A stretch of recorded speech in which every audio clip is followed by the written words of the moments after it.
autoridade. É o Espírito Santo que traz renovação. É o Espírito Santo que levanta o caído. É o Espírito Santo que capacita na palavra. É o Espírito Santo que capacita para louvar com unção e autoridade. É o Espírito Santo que move na igreja.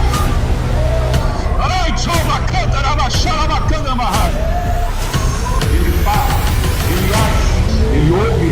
Como Deus, ele intercede, ele toca. Como Deus, ele move. A fé é o firme fundamento das coisas que se esperam e a prova das coisas que não se veem. Porque a nossa leve e momentânea tribulação produz para nós um peso eterno de glória muito excelente, não atentando nós nas coisas que se veem, mas nas que não se veem, porque as que se veem são temporais e as que não se veem são eternas. Não compreendeu essa fala de Jesus? Mas como assim? O homem velho vai ter que voltar ao ventre da mãe? Vai ter que nascer de novo? Como assim? Vai tornar-se menino? Não! Nicodemus, você precisa nascer da água e do Espírito. Ele é o Senhor dos senhores, é o Rei dos reis, é o nome que está acima de todo nome. Reveste o versículo comigo, porque para Deus nada vezes nada é impossível. Para nós demonstrarmos se realmente nós acreditamos em suas promessas.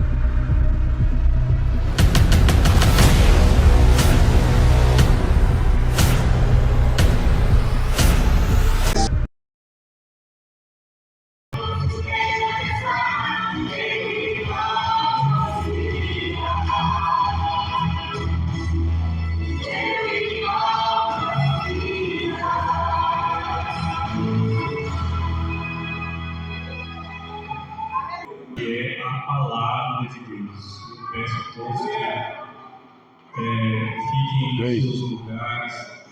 Vamos dar total atenção para a palavra de Deus. Eu quero convidar os irmãos a ficar de pé.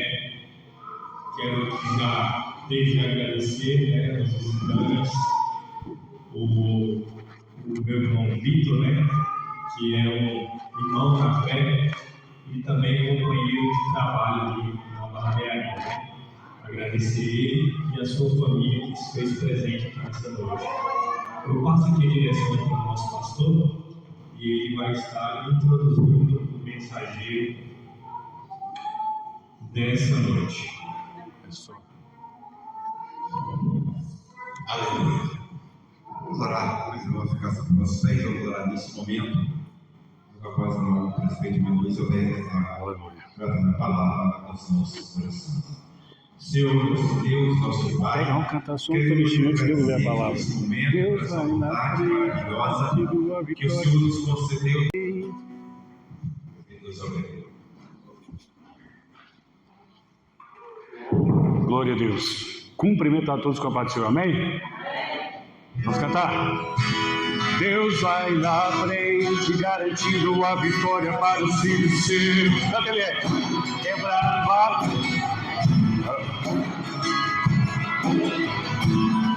Mas abrir a guarda-rocha, com esse Deus não há quem possa, não há como nosso ver. Lá no Egito, lá no Egito, exaltou a Israel e fez saber que aquele povo não estava só. Faz a morte vir a vida, a tudo tem uma saída. Não há Deus como esse Deus. Elohim, El Shaddai, Adonai.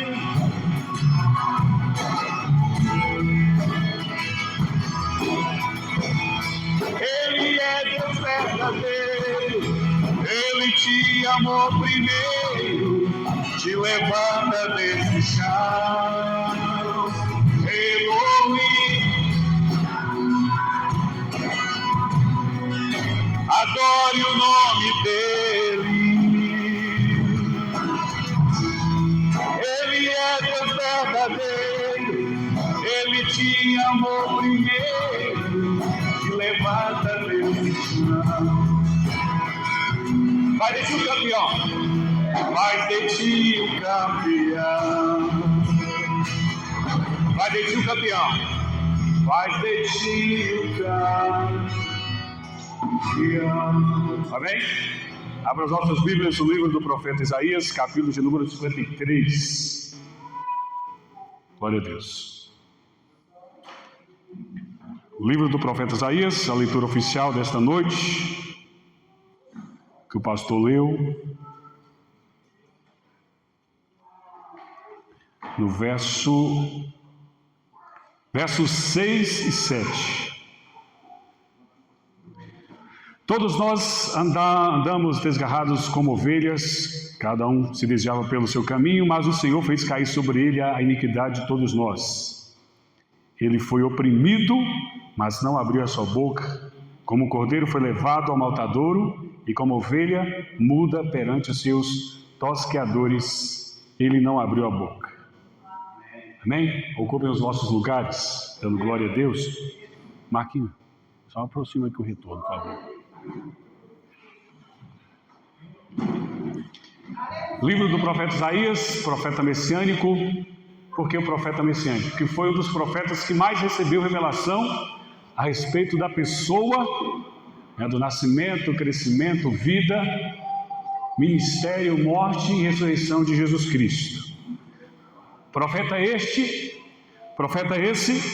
que foi levantado 700 anos antes de acontecerem, muitas coisas em relação a Jesus Cristo, a vida do Messias principalmente. E aqui no capítulo 53, o profeta recebe a revelação de Deus, já narrando a respeito do sofrimento de Jesus, ali no Gólgota, caminhando para o Calvário. Ele recebe a revelação de Deus para falar sobre Jesus Cristo. Mas ele inicia esse capítulo 53, pastor Gilson, falando sobre, fazendo uma indagação, uma pergunta. Quem deu crédito à nossa pregação?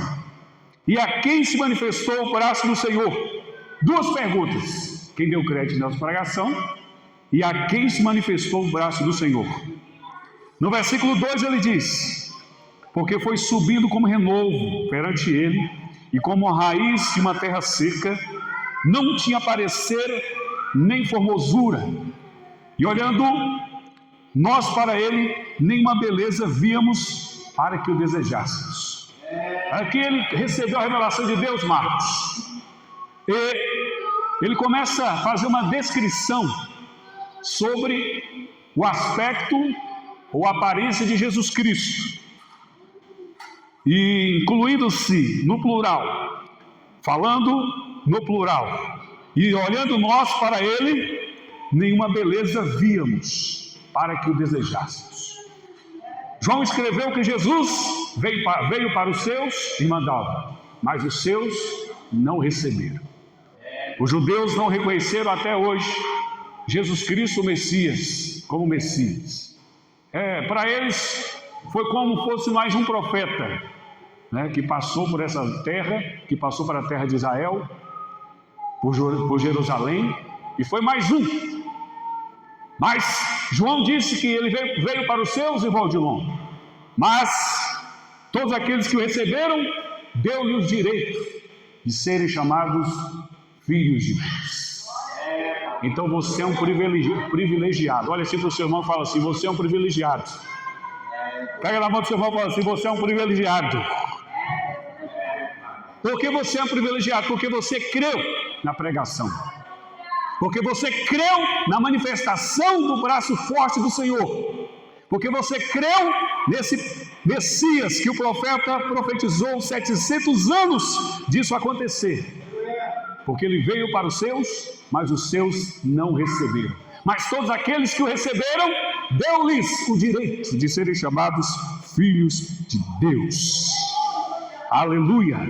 E o profeta Isaías, irmã Neta, continua descrevendo, sobre a pessoa de Jesus Cristo, o aspecto de Jesus Cristo. Versículo 3: era desprezado e o mais indigno entre os homens. Falando sobre Jesus, irmão Edivaldo. Que Jesus, ele era desprezado. Como foi desprezado? Foi rejeitado. Ele sentiu a rejeição, a dor da rejeição, a dor do desprezo, até pelos seus próprios irmãos. Até pelos seus próprios irmãos ele foi rejeitado, sofreu incredulidade. Agora imagina eu e você. Se Jesus Cristo, se Jesus, nascido do Espírito Santo, gestado ali no ventre de Maria, só ela nessa terra teve esse privilégio de receber, né, o Espírito Santo e gerar Jesus Cristo, e gerar Jesus. Se ele, os próprios irmãos dele, o desprezou, não acreditaram nele inicialmente, mesmo ele fazendo milagres, só depois que passaram a acreditar nele de fato, de verdade. Mas ele foi desprezado. Quem já foi desprezado sabe o que é a dor do desprezo, né? Como eu sempre digo, é normal alguém olhar para mim, para você e não nos dar valor. É normal alguém olhar de cima para baixo e não nos dar valor, nos julgando pela aparência, nos julgando pela posição social, nos julgando pela condição financeira, nos julgando pelo carro, nos julgando pelo estudo, nos julgando pela casa, nos julgando pela cidade onde moramos, nos julgando pelo bairro onde a gente mora, nos julgando pelas vestes e etc, etc, etc. É normal alguém olhar para nós e nos julgarmos dessa forma. O que não é normal é a gente mesmo nos desprezar. É a gente mesmo não acreditar no que Deus falou a nosso respeito. O que não é normal é você não acreditar no amor de Jesus, porque Ele te valorizou. O seu irmão pode olhar para você e te desprezar, mas Jesus Cristo, Ele olhou para você e te valorizou lá na cruz do Calvário. O nosso real valor não está nas bênçãos materiais que Deus pode nos dar. O nosso real valor está no sacrifício de Jesus na cruz do Calvário. Quantos são gratos por isso? Quantos são gratos por isso? Abaixa só um pouquinho aqui o volume do outro. Aleluia, tem que eu falo mais alto. Então ele se sentiu a dor do desprezo, a dor da rejeição. Ele teve que enfrentar isso, porque era desprezado, e o mais indigno entre os homens, homens de dores, experimentado no trabalho, como ele era filho de carpinteiro, como José criou ele, e ele foi experimentado no trabalho, homem de dores, como um de quem os homens escondiam o rosto, era desprezado, e não fizemos dele caso algum. Está vendo aí? Enquanto Jesus Cristo não começou o seu ministério, até mesmo no decorrer do seu ministério, ele teve que enfrentar isso: incredulidade, rejeição, falatórios, mal falatórios a respeito dele. Quantas vezes os escribas e fariseus estavam ali apenas para ouvi-lo, como se diz, ver em qual contradição ele ia cair, em qual heresia, segundo a mente deles, ele ia cometer. Quantas vezes ele foi julgado como, só porque, ele come com os pecadores, né? Ele era desprezado por essa classe de pessoas. Então, se Jesus enfrentou o desprezo, imagina eu e você. Como eu falei agora há pouco, é normal alguém olhar para mim e para você não dar nada. O que não é normal é você mesmo não acreditar. É normal alguém olhar para você e não acreditar no seu chamado. É normal. O que não é normal é você mesmo não acreditar no chamado de Deus na sua vida. É normal alguém olhar para você e dizer: não, você não é crente, aquele lá não é crente. Como desconfiaram quando Paulo se converteu. Será que ele aceitou mesmo a Jesus? Será que agora ele é um de nós? Alguém vai olhar para mim e para você e vai duvidar. Não vai acreditar que você é um crente, que você é um cristão, que você é um novo convertido, que você nasceu de novo. É normal o desprezo.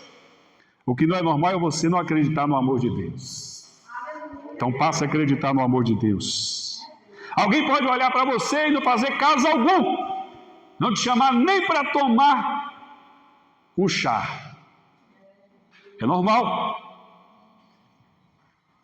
Mas a Bíblia fala que verdadeiramente, no versículo 4, Ele tomou sobre si as nossas enfermidades. Quando Ele assumiu a postura ali, quando chegou o momento, a hora dele ir para o Calvário, levando aquela pesada cruz, ali estava representando na cruz as nossas enfermidades, o peso das nossas enfermidades, as nossas dores levou sobre si, e nós reputávamos por aflito, ferido de Deus e oprimido. Aleluia! Aqui está a manifestação do amor de Jesus para com a nossa alma.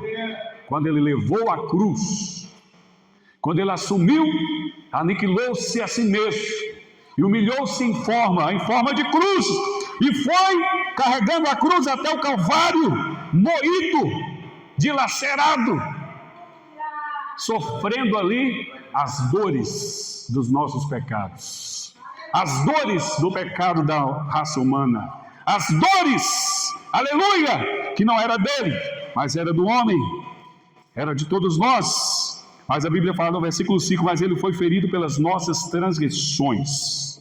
Ferido, porque os soldados romanos não tiveram dó, não tiveram piedade, Ele sofreu açoites, foi chicoteado, foi blasfemado, foi humilhado, teve que carregar a cruz pesada, aleluia. E diz o versículo 5, foi moído pelas nossas iniquidades, os meus pecados fizeram com que Jesus fosse machucado, moído, ferido. E você acha pouco? Você acha pouco? Você acha pouco? Olha o preço que Ele pagou. Levou sobre si os meus e os seus pecados. Levou sobre si as nossas iniquidades. Levou sobre si as nossas dores. Olha o peso que Ele carregou. Por isso que quando, antes de acontecer o momento dos soldados ir lá e prenderem Jesus, no jardim de Getsemane, Ele clamou ao Pai, porque Ele estava angustiado, profundamente angustiado. Por 3 vezes ele falou com Pedro, Tiago e João, ore comigo, porque a minha alma está angustiada até a morte, porque ele estava prevendo que estava chegando a hora dele enfrentar a dura realidade. Estava chegando o momento dele carregar a cruz, dele ser julgado, dele ser condenado, dele ser humilhado, dele ser abandonado, dele ser desprezado pela multidão e até pelos seus próprios discípulos, porque os negaram por medo. Até Pedro negou Jesus, com medo de ser levado junto. Na hora do medo, qualquer um faz qualquer coisa, né? Porque nós somos seres humanos. Pedro negou Jesus, mas ele foi restaurado, porque ele pediu perdão. Na verdade, só o olhar de Jesus já disse tudo.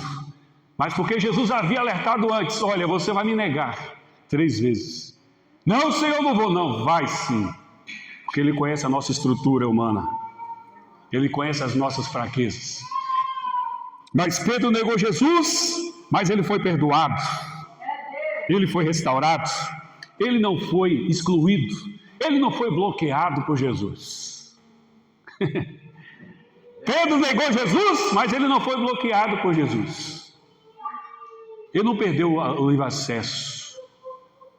Por quê? Porque quando o galo cantou, Jesus olhou para ele, só Lucas fala sobre esse detalhe. O galo cantou, Pedro saiu a chorar, arrependido. Mas Pedro foi restaurado e foi um grande homem nas mãos de Deus. Não saiu do convívio de Jesus, não perdeu a parceria, não perdeu a amizade, não perdeu o elo, não perdeu a aliança, porque Jesus sabia o valor da alma de Pedro. E Pedro foi restaurado. Ele sentiu a dor da negação de Pedro. Aleluia! Mas ele não desprezou a Pedro. Qual foi o impacto pior? Qual foi o pecado maior? Judas ou de Pedro? Ambos erraram. Ambos negaram. Ambos traíram. Claro que o de Judas foi pior porque ele vendeu a Jesus, mas não deixou de ser um grande erro também o de Pedro. Mas Judas, em vez de se arrepender, não, ele se enforcou. Mas Pedro não, foi chorar e foi restaurado. É tanto que quando Jesus foi tratar dele, depois que tudo passou, Jesus ressuscitou, Jesus falou: Pedro, tu me amas? Por 3 vezes, para restaurar ele. Senhor, tu sabes que eu te amo. Ele negou por medo, por pressão. Mas Jesus já havia alertado. Então, Jesus enfrentou tudo isso: traição, negação, abandono, rejeição, tudo por amor. Ele foi oprimido. E o versículo 6 diz aqui, olha, mas ele foi ferido, versículo 5, ele foi ferido pelas nossas transgressões, moído pelas nossas iniquidades, o castigo que nos traz a paz estava sobre ele. Você tem paz hoje? Você tem paz com Deus hoje? Quem tem paz com Deus aqui? Quem tem paz com Deus? Quem pode dobrar o joelho e dizer e falar com Jeová? Quem é que pode? Quem é que pode dobrar o seu joelho em paz e levantar em paz?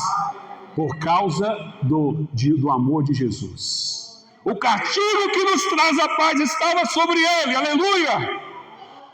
E nós somos justificados pela fé. Temos paz com Deus mediante a fé em Jesus Cristo. Então seja grato a Jesus, viu? Seja grato a Jesus.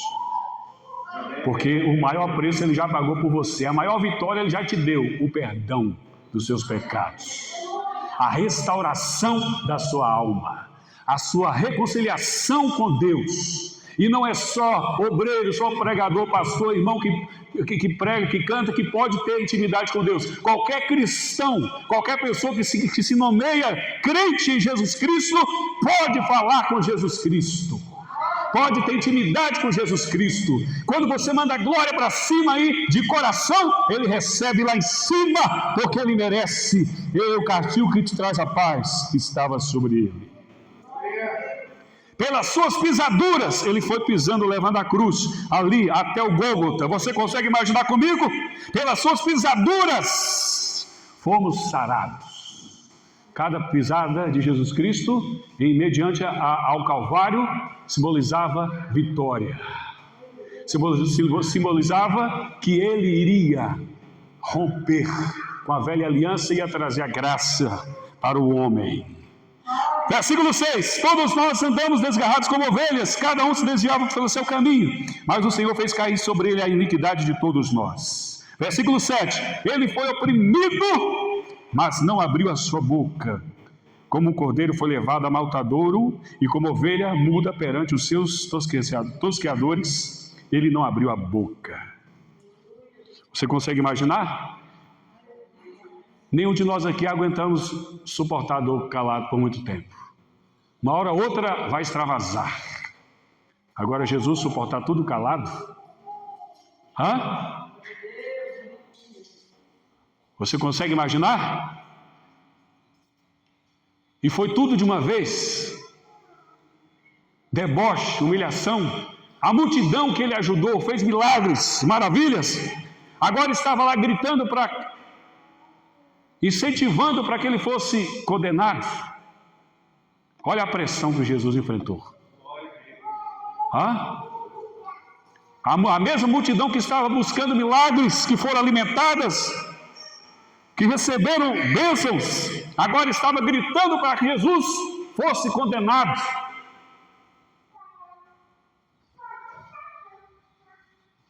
E Pilatos apresenta uma sugestão para ver se a multidão aplacava a ira da multidão, eliminasse a ira da multidão, apresentando Jesus e Barrabás.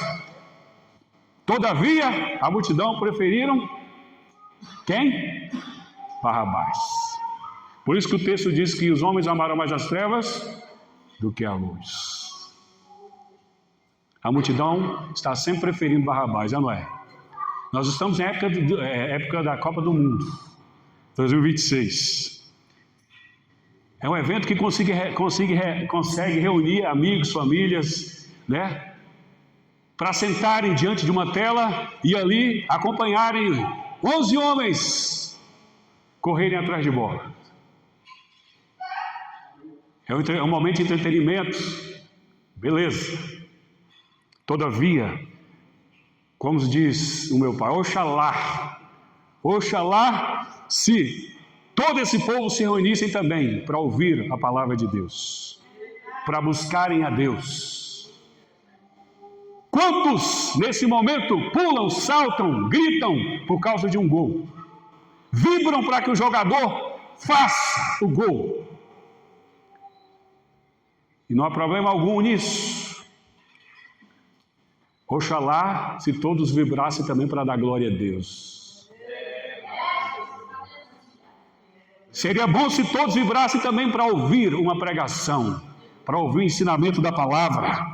Se todos vibrassem também para orarem a Deus com fé, com fervor. Oxalá se todos também vibrassem para agradecer a Jesus por esse grande amor e não esperar o Natal para isso. Porque eles lá esperam o Natal para isso. E mesmo assim não comemoram de fato e de verdade, muitos. Mas nós crentes sabemos que todos os meses nós estamos comemorando e agradecendo a Deus por esse sacrifício na cruz do Calvário. Ele foi moído, ele foi transpassado, ele sofreu todas as dores ali, por amor da minha e da sua vida. Vamos valorizar. Não tenha vergonha de dar glória a Deus, aleluia. Eles lá não estão tendo vergonha para pular não, para gritar não. Eles não têm não, não tem não. Ainda ontem eu escutei uns gritos, né? Uns gritos de aflição, que o Brasil faz gol ou não faz gol? Mas o Júnior lá, o tal de Júnior, né? Salvou a pátria, a seleção. Então, oxalá se todos nós também viéssemos também a glorificar a Deus com esse fervor, com essa graça. Você tem muito mais motivo para dar grito de glória a Deus. Por quê? Porque Jesus foi moído, sofreu naquela cruz por mim e por você. Amém? Fique de pé, eu vou encerrar. Só os crentes gratos a Deus agora vai dar a sua melhor adoração a Deus. Não precisa do grito do pregador para você dar glória a Deus. Quando você dá glória a Deus, não é para o pregador, é para Deus. Quando nós mandamos glória a Deus, é para Ele. Então não precisa, eu sei que nós somos pentecostais, que muitas vezes, né, na agitação ajuda, mas não precisa. Você já tem que dar glória a Deus espontaneamente, livremente, porque o seu coração é grato a Deus. Jesus foi moído, transpassado, ele sofreu humilhação, ele foi desprezado, tudo por amor a mim e a você. Quem poderia amar assim, para ter tamanha compaixão? Quem poderia? Então, coloca a sua mão no coração. A irmã Débora, tem um louvor aí? Tem um louvor? Vamos, corre para cantar aqui.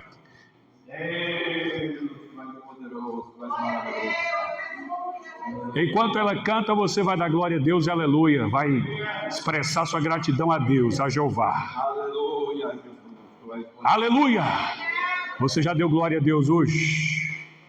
Você já deu glória a Deus hoje? Se eles podem pular lá no estádio, se eles podem gritar gol lá, por que você não pode gritar glória a Deus aqui? Por que você não pode gritar dando glória a Deus aqui? Pode me chamar de louco, pode me chamar de louco, emocionado. Eu sei em quem tenho crido. Aleluia. Escute aqui, segura aí. Quando eu vi a minha filha lá na UTI, lutando para respirar, e eu tinha que ficar com olhos abertos à noite, porque tinha que olhar a frequência do nível da respiração dela, e qualquer coisa chamar a enfermeira ou o médico. Nunca mais eu falei, eu vou valorizar o ar que eu estou respirando aqui. Porque quem já esteve na UTI sabe a luta para respirar através de aparelho. Então eu tinha que ficar de olho aberto ali, observando a luta para ela mesma respirar. Então, irmão, eu não vou ter vergonha de dar glória a Deus alto. Pode me chamar de louco. Estamos respirando aqui, ó, de graça, não precisa de aparelho. Pode cantar, pode cantar. Pode cantar, aleluia.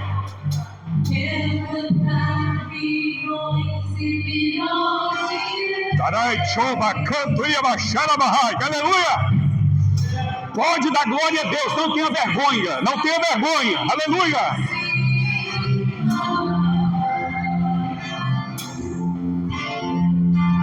Assim como os anjos,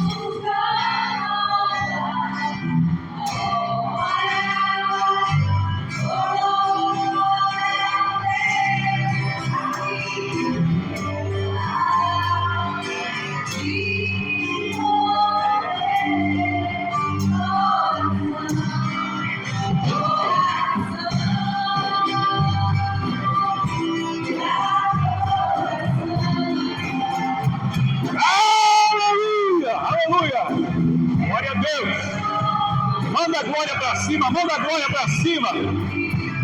aleluia. Glória a Deus, aleluia. De coração para coração de Jeová, aleluia. Eu sou feliz.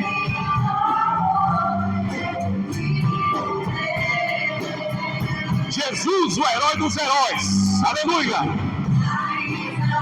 Manda a glória para o herói dos heróis. Ele sofreu, ele enfrentou a morte, ele venceu a morte, ele venceu o diabo. Ele disse: eu tenho a chave da vida e da morte, do inferno, aleluia. Ele é poderoso, é o herói dos heróis, aleluia.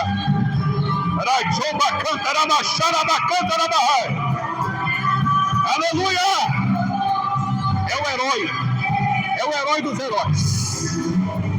Oh, aleluia! Aleluia! Aleluia! De coração para coração, aleluia!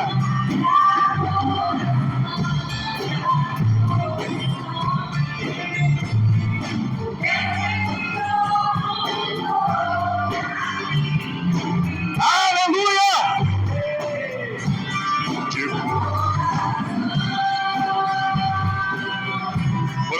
Coração.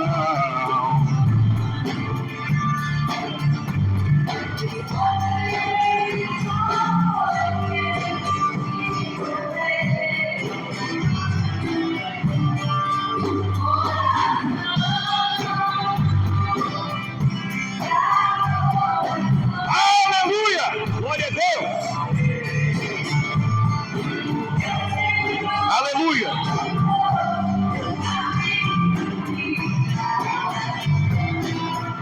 Glória a Deus.